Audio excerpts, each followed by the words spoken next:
What's up, friends? Welcome back to Kimmy TV, tips and tricks living your best life. In this video, I'm going to be giving you guys some tips on how to survive clinicals as a nursing student, specifically LPN. So don't forget to give this video a thumbs up. That's the first thing you guys should be thinking of. And don't forget to subscribe and hit the notification bell so that you always know when I post a video. And also remember that you can watch this video at an increased speed if you guys don't have time to really watch the whole video to an entirety, because it really helps when you watch my video all throughout. Alright guys.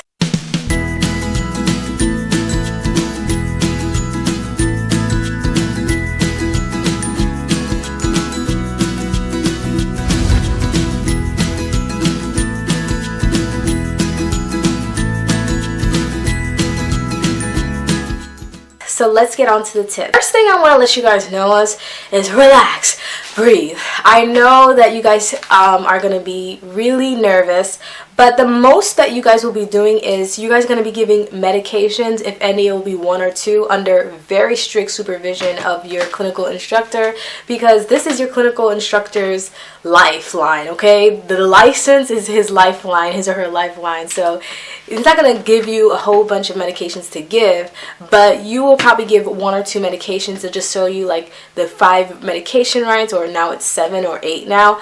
It's insane how much nursing has changed over the years, but you'll just go over the 5 medication rights, and also you will be doing vital signs, and you will be just helping out with little stuff, and you will be changing the patients. So this is the thing: if you are not a CNA or you have no prior experience in the medical field, I'm just letting you know, just prepare to smell stuff, prepare to smell poop, prepare to smell urine, and prepare to clean those up. So whatever you got to do, whether it's put coffee grinds in your masks or put perfume spray, whatever you gotta do, just prepare that you're gonna smell things that you've never smelled in your whole life, especially if you have no prior nursing experience. But don't be discouraged by that. Keep pressing on. Keep pressing on. If that's something that really bothers you, don't worry, you don't have to do it as a nurse, as an LPN. Sometimes you have instances where you do it, but not every setting requires you to do that part. And just also remember that you're helping somebody, because if they could do it, obviously they would have done it on their own. It's kind of more embarrassing for them than for you. So just think about why you're doing it. Think about the impact that you're having in their lives, but just get ready to smell some stuff, okay? Alright, so when you are listening to report, it's going to sound like a bunch of medical terminologies that you may or may not know of. You're going to feel like you're in Grey's Anatomy, but don't worry, don't fret. Soon these terms will mean something to you, okay? You're just brand new to the field. Another thing I want to give you tips on is forgive yourself. If you make a mistake, if you're slow with a certain skill, and maybe the nurse gives you an attitude, or I don't know, an attending, a doctor gives you an attitude, don't mind people's attitude. That's one thing. Whether it's a patient's attitude, nurse attitude, even your instructor, don't mind people's attitudes, because you're brand new. And I wish I would have told myself that, like, it's okay, because honestly, quiet as it's kept, I was super good at books. Like, that's just how I am. I was super good at books. I'm a freaking nerd. But when it came to clinicals, I wasn't really good at clinicals, because the main complaint was I was so slow. Like, oh my god, Kimberly, do things so slow, so slow. Because I'm more of a book person. So if you're more of a book person, and you know, with exams and tests and homework, that's where you really excel. But when it comes to actually doing the things, you are kind of, it's okay, it's fine. Just know that when you become a nurse, you're going to be doing those things in your sleep. So, because that's kind of how it is for me right now. I'm like A with my clinical skills, because I had all these 7 years of experience. But if you're not good at clinicals, it's okay. Relax, you'll get it. And that brings me to another thing. If you guys have a skills check off, like you have to check off certain skills before you're allowed to go to the next level, just make sure you read your clinical skills book if you guys have it. We had like Fundamentals of Nursing, where it had some of the clinical skills step by step. Also watch YouTube videos like how to clean a trach, how to this, how to that. And also, please guys, ignore the water in the background. Practice while you can. If you have a lab portion in your school, practice while you can. Just practice till you get it perfect. I used to do is bring flashcards or some kind of small, maybe little notebook, because you may have some downtime. You may have some time where nobody needs you or something, and that's the perfect time to study. You guys know that nursing is so challenging, the tests are so challenging, so if you could have like little flashcards or whatever to like review, maybe you have your little clipboard, you could put your study notes inside the clipboard. Use that time to study, especially if there's a lot of downtime. Like a lot of times people are afraid to let students do things, so you can use that time to study. Like, every single second in nursing, and you're going to learn that every single second in nursing school matters. Time management is so important, so if you could squeeze in any bit of time to study, perfect timing. Just eat before you go to clinicals, because when I had my clinicals, we actually had somebody faint. Okay, that is serious. She had to go to the hospital. She fainted because she didn't eat, and sometimes it's very early in the morning, and you know, not eating combined with stress, combined with this, combined with that, can cause you to have your blood sugar go down.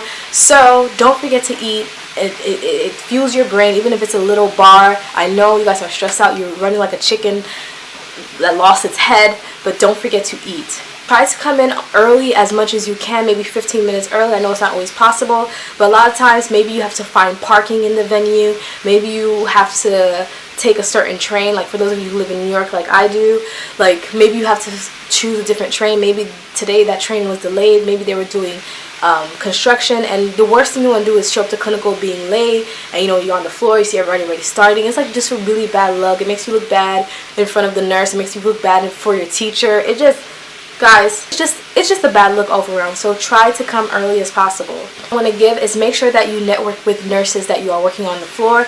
Those can be people who give you references to work. Those people could tell you, hey, I know they're looking for a nurse here and there. Because when I first started, I don't think so much now in 2019, but when I first started nursing in 2013, it was really hard for me to find a job because everybody wanted experience, and I started in a nursing home. That's where I wanted to start off at, but because I knew somebody, that's how I got my first job. So think about clinicals as the best way to network, not only with your peers, but especially with the nurses that actually work on the unit. So if you find somebody nice, thank God, get their number, network, and be nice. Have questions, ask. I know some nurses don't want to ask questions. If they don't want to, if you could tell, like, you could tell by vibes. If they don't want to answer questions, like, don't even bother asking, because, like, if they're not going to answer, like, they're not really going to put their whole heart in it. They may tell you the wrong thing. Some nurses are evil like that. But if you could find a nurse that is willing to teach you, ask as many questions as possible, because you're here to learn, and be a sponge. Soak up as much information as possible. But also know that that information may leave your brain too, so make sure you have a little notebook that you write down everything. But honestly, where you're really going to learn is your job, in my opinion. But soak up as much as you can. I'm afraid of doctors. I remember when I used to be so afraid of doctors, but now I talk to doctors on a daily, all the time. I see them. They're human beings. Don't be afraid of doctors. They're actually really good people. Well, most of them, you know, human beings are human beings. You have good and bad everywhere. That's just their profession. That's not who they are. That's just their profession. You know what I mean? Like, I am a nurse. Well, I am a nurse, right? But that is my profession. That's not who I am as a person.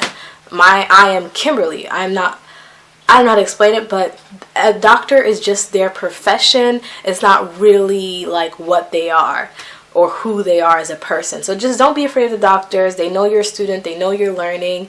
And if they have an attitude, just don't mind it. Like I said, nursing, you really have to grow thick skin. You're going to grow it. Don't take anything personally. Don't be like, oh my God, this doctor cried at me and now I can't be a nurse. I wasn't meant. Like, no. Just like take the drama all the way down and just don't take anything personally. Please don't take anything personally. Last but not least is I want to go through stuff that you should wear on your person. Now, you always know you need your stethoscope, your pen light, your notebook, your pen, everything like that. Maybe some scissors depending on your clinical instructor's instructions.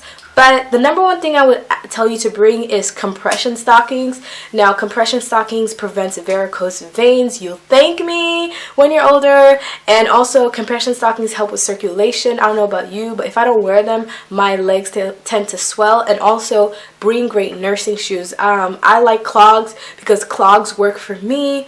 They keep the circulation throughout the foot, and also you're gonna really need a great comfortable pair of shoes in clinicals. Guys, that's all my tips on clinicals for nursing school LPN edition. I hope you guys enjoyed it. If any of you guys are veteran nurses, you have any tips on clinicals for nursing students, don't forget to leave down in the comments down below. Tell me, if are you working on getting your LPN? Are you thinking about going to school? Comment down below. I love to know. Don't forget to like, comment, subscribe, and I'll see you guys later. Bye!